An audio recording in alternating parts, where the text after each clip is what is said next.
Hello मेरे प्यारे बच्चों, कैसे हो आप सभी लोग। तो स्वागत है आपका अपने YouTube channel study power classes में।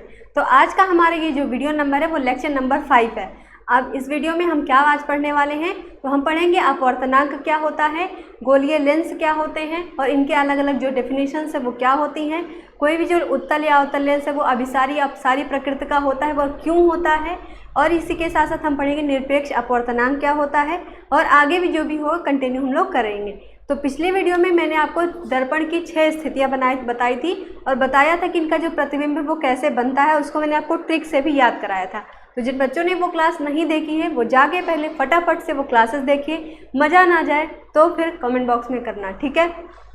बहुत अच्छे तरह से कि एक ही लाइन में सब कुछ बताने के बाद मैंने एक ही लाइन में आपको समझा दिया था कि 6 की 6 स्थितियाँ का जो प्रतिबिंब बनेगा वो दर्पण वाला वो कैसे बनेगा, ठीक है।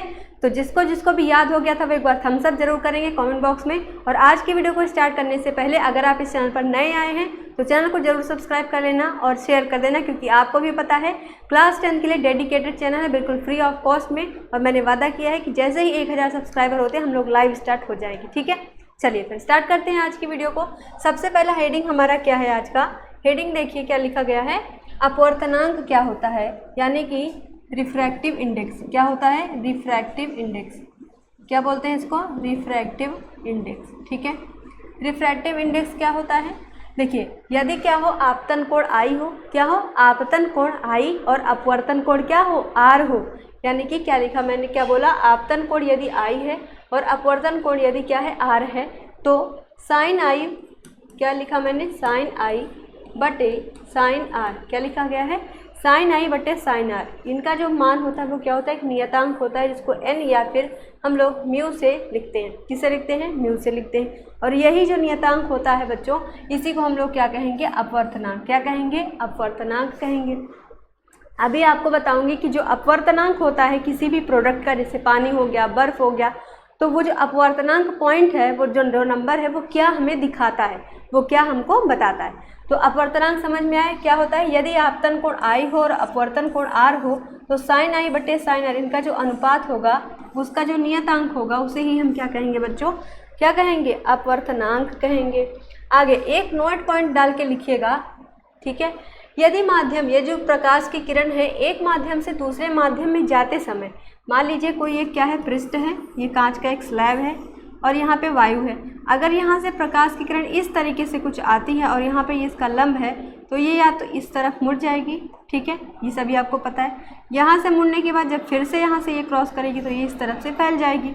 लेकिन कंडीशन ये मैंने दे दिया कि अगर मान लीजिए यही कांच की स्लैब है और प्रकाश इस तरीके से ना आकर के प्रकाश इस तरीके से कुछ इस प्रकार से अगर आए, तो क्या यहाँ पे कुछ अपवर्तन, यहाँ पे देखिए, अब यहाँ पे जब झुकेगी तो कुछ ना कुछ तो कोण बनाएगी ही, लेकिन जब सीधी लंबवत गिरेगी तो क्या कोई एंगल बनेगा, नहीं बनेगा।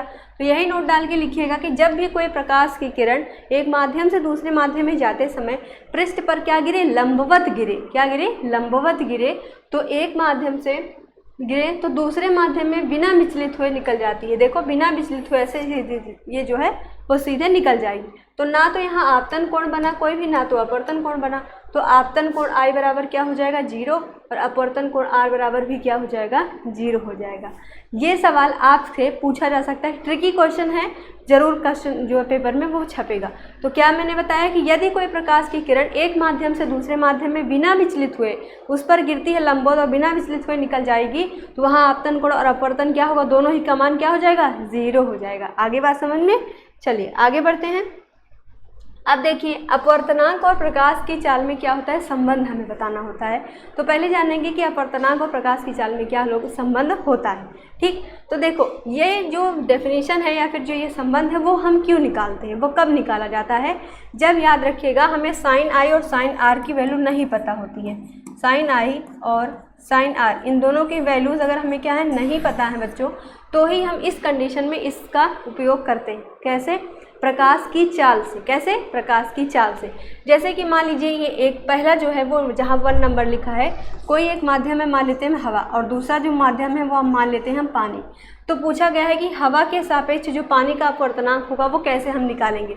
तो यही होता है क्या, अपवर्तनांक और प्रकाश की चाल में संबंध। इसी फॉर्मूले से हम लोग वहाँ पे संबंध निकालते हैं और हमारा आंसर निकल के आ जाता है। ठीक है, तो पहले माध्यम के सापेक्ष दूसरा माध्यम का अपवर्तनांक कैसे निकलेगा, वायु या फिर निर्वात में प्रकाश की चाल बटे जो भी माध्यम क्वेश्चन में दिया रहेगा उस माध्यम में प्रकाश की चाल। वहाँ पे आपको ऑप्शन दिया रहेगा, बस आपको ये वाला वैल्यू निकालना होगा। या फिर क्वेश्चन किस तरीके से होगा, इस वाली वैल्यू का मान लीजिए 1/2 आपको दे रखा गया है पहले से। आपको पता है वायु में निर्वात में प्रकाश की चाल कितनी होती है, 3 × 10⁸ मीटर प्रति सेकेंड। बस आपको ये वाला मान यहाँ पे निकालना रहेगा। ओके, तो ये संबंध हम क्यों निकालते हैं, क्योंकि जब हमें क्या पता हो, साइन आई और साइन आर की वैल्यू नहीं पता हो, यदि हमें प्रकाश की चाल की वैल्यू पता है तो हम यहाँ पर इस फार्मूले का उपयोग करते हैं, और इसी को कहा जाता है प्रकाश की चाल और अपवर्तनांक में संबंध कहा जाता है। Got it. चलिए आगे बढ़ते हैं। अगला क्या है, निरपेक्ष अपवर्तनांक किसे कहते हैं। क्या लिखा गया है, निरपेक्ष अपवर्तनांक किसे कहते हैं।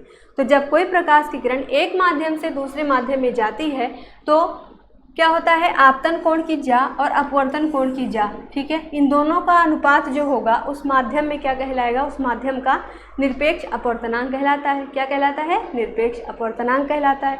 तो क्या लिखेंगे, n = sin i upon sine R. क्या लिखेंगे, n = sin i upon sine R. आ गया निरपेक्ष अपवर्तनांक क्या होता है, एक बार फिर से रिपीट करो।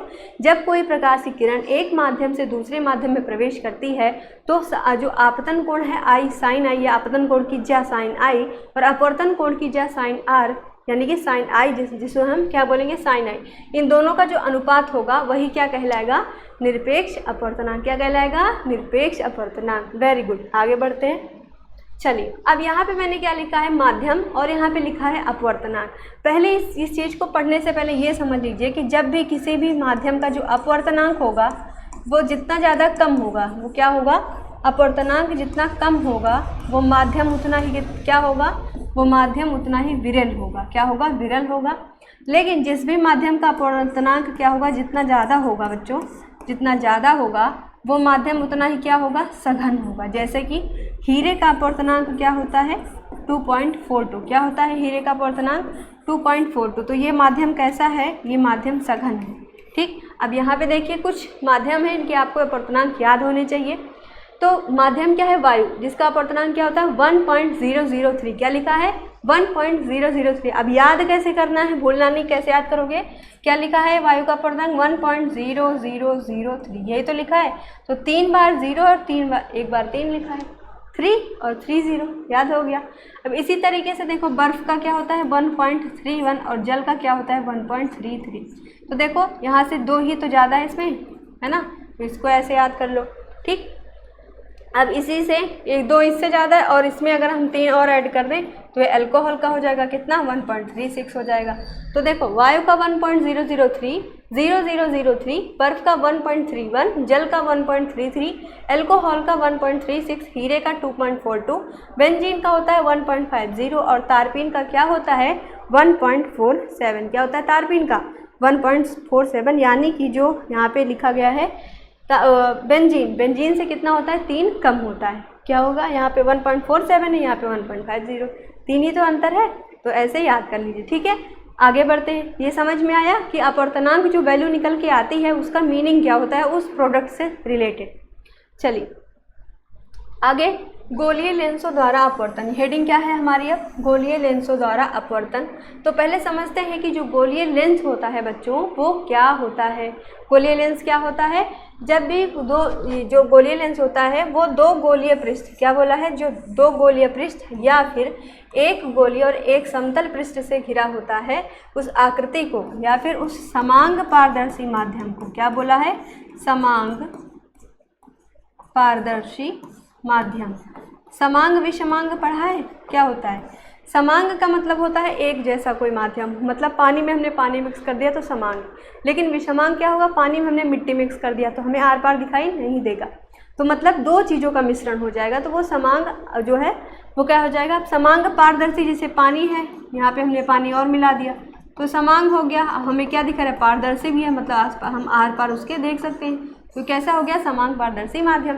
तो कह रहा है कि दो गोलीय पृष्ठ या एक गोलीय और एक समतल पृष्ठ से जो घिरी आकृति होगी उसे ही क्या कहेंगे, उसे ही क्या कहेंगे बच्चों, हम लोग लेंस बोलेंगे। क्या बोलेंगे, उसे ही हम लोग क्या कहेंगे, लेंस कहेंगे। ठीक, अब देखो अवतल लेंस और उत्तल लेंस आप समझते हैं। अवतल लेंस और उत्तल लेंस क्या होता है, दोनों की फिगर यहीं पे आपको समझाती हूँ। जो लेंस होता है बच्चों वो दो टाइप का होता है। कितने टाइप का होता है, जो लेंस होगा वो कितने प्रकार का होगा, वो दो टाइप का होगा। लेंस के दो प्रकार होते हैं, लेंस या दो प्रकार के होते हैं।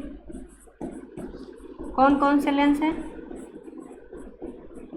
एक अवतल है और एक कौन सा है, उत्तल लेंस।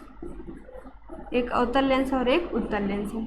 उत्तल लेंस और अवतल लेंस में देखो क्या होता है, फिगर कैसे बनेगी। उत्तल लेंस कैसा होता है, वो कुछ इस तरीके से होता है, ये उत्तल लेंस हो गया। लेकिन जो अवतल लेंस होता है वो कुछ इस प्रकार से होता है। तो अगर हम डेफिनेशन समझें तो उत्तल लेंस क्या होगा, बीच में कैसा होगा, मोटा, बीच में मोटा तथा किनारों पर पतला। कैसे होगा, बीच में मोटा और किनारों पर पतला होता है, तो वो कौन सा लेंस हो गया, उत्तल लेंस। कैसे इसकी आकृति बनेगी, वो कुछ इस प्रकार से बनेगी। देखो ये क्या है, बीच में मोटाई है इसमें, लेकिन ऊपर क्या है, कोनों पे किनारों पे ये पतला है। अवतल लेंस क्या होता है, बीच में पतला और किनारों पर मोटा, बीच में पतला और किनारों पर मोटा। कैसा होगा, बीच में पतला और किनारों पर मोटा। फिगर अगर बनाना चाहें तो कैसे बनेगा, फिगर इसका कुछ इस तरीके से बनेगा। ये हो गया हमारा अवतल लेंस। अच्छा, अगर हम कहें, ये फिगर पिछले बनाया हुआ है, इसको मिटा दो, अभी पीछे फिगर बनाया था। अगर इसकी मैं कहूँ कि ये जो उत्तल लेंस होता है इसे हम क्या कहते हैं बच्चों, इसे हम कहते हैं अभिसारी लेंस। क्या बोलते हैं इसको, अभिसारी लेंस कहते हैं। और जो अवतल लेंस होता है उसे हम क्या कहते हैं, अपसारी लेंस। क्या कहते हैं, अपसारी लेंस। लेकिन इसको अभिसारी और अपसारी क्यों बोलते हैं, तो देखिएगा जो अभिसारी लेंस होता है, अभिसारी का मीनिंग क्या होता है पहले तो ये जानिए।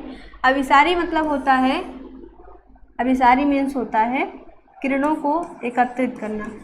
क्या होता है, किरणों को समेटना या एकत्रित करना। ठीक, अब ये जो उत्तल लेंस होगा बच्चों, ये क्या करता है, मान लीजिए इसका ये क्या है, अक्ष, ये इसका मेन स्तंभ है और ये इसका अक्ष। तो अब यहाँ से जो किरणें आएंगी, यहाँ पे देखो, ध्यान से देखो, यहाँ से जो किरणें आएंगी वो जो अवतल लेंस होगा, ये बच्चों जो उत्तल लेंस होगा वो क्या करता है, इन किरणों को एक जगह पर क्या कर देता है, वो केंद्रित, क्या करता है, एक ही जगह पर वो केंद्रित कर देता है। इस तरीके से कुछ इस प्रकार से ये एक दूसरे को, ये सारी किरणों को एक जगह से, एक मतलब इतनी सारी किरणें वो इकट्ठा करके उनको एक जगह पे लाके रख देता है।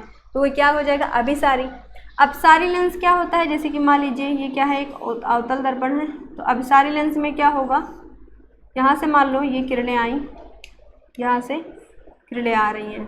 ठीक, तो अब क्या होगा कि जो अपसारी लेंस होगा बच्चों, अपसारी लेंस वो क्या करेगा, इन किरणों को इस तरीके से फैला देता है। यहाँ से आने वाली जो किरणें हैं वो इनको कुछ इस प्रकार से क्या करता है, फैलाता है।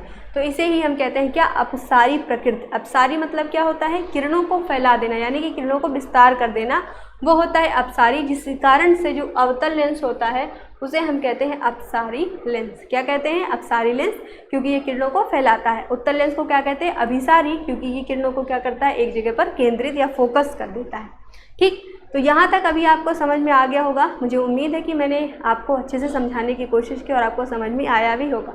ठीक है, अब अगला जो वीडियो होगा उसमें हम क्या समझेंगे, जो लेंस है उसका उपयोग क्या क्या होता है, इसकी रेखीय आवर्धन में क्षमता क्या क्या होती है, इन सभी के बारे में, और जो कुछ चीज़ें आपकी इस चैप्टर की बच गई हैं, बस एक ही वीडियो और बचा है, लास्ट लेक्चर होगा, उसमें आपका सब कंप्लीट हो जाएगा। ओके, चलिए फिर मिलते हैं अगले वीडियो में, तब तक के लिए थैंक यू। और हाँ, अच्छे से वीडियो को देखिए, जितना ज़्यादा हो सकता है ज़रूर शेयर करिएगा बच्चों, क्योंकि आपका जो शेयरिंग और केयरिंग होता है वही हमारे लिए मोटिवेशन होता है। तो आप अपना साथ और प्यार इसी तरीके से बनाए रखिए। आगे हम सारे सब्जेक्ट कंटिन्यू करने वाले हैं, जल्द ही आपका इंग्लिश का जो क्लास है वो भी स्टार्ट हो जाएगा। तो इसी तरीके से सपोर्ट करते रहिए। मिलते हैं अगले वीडियो में, तब तक के लिए थैंक यू, जय हिंद।